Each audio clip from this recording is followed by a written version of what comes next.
Guys আমি আজকে বুঝলাম কেন বাড়িওয়ালারা একটা ব্যাচেলরকে বাসা ভাড়া দিতে চায় না। মানে আমি বুঝার পরে আমিও বলতেছি কেনই বা ভাড়া দিবে একটা ব্যাচেলরকে বাসা এরকম করার জন্য। আমি আপনাদেরকে দেখাচ্ছি, একেবারে শুরুর থেকে দেখাচ্ছি।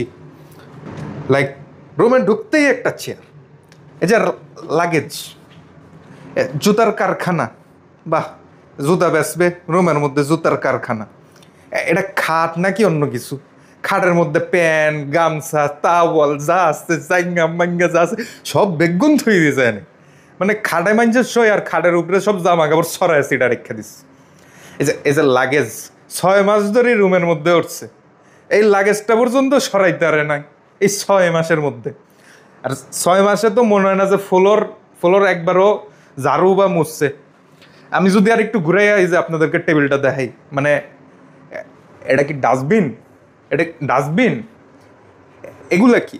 এগুলা কি মানে মানে কি বলবো, মানে আমি নিজেই একদম হতাশ যে মানে রুমের কি অবস্থা। এক জায়গায় জুতার কারখানা, এক জায়গায় কাপড়ের কারখানা, এক জায়গায় ময়লার কারখানা, মানে সব কি একটা রুমের মধ্যে? গাইস আমি বুঝলাম কেন বাড়িওয়ালারা ব্যাচেলরের বাসা ভাড়া দিতে চায় না। এই সব কারণে। কেনই বা দিবে? কে চায় তার বাসায় এরকম ময়লা করে থুই দেয়? কেউ তো চায় না। হ্যাঁ, আর দোষ খালি বাড়িওয়ালাকে উপরে পড়ে। ভাই তো এই রুমটা কিন্তু আমার। আপনারা একটু দোয়া করেন যেন আমি আর ব্যাচেলর না থাকি।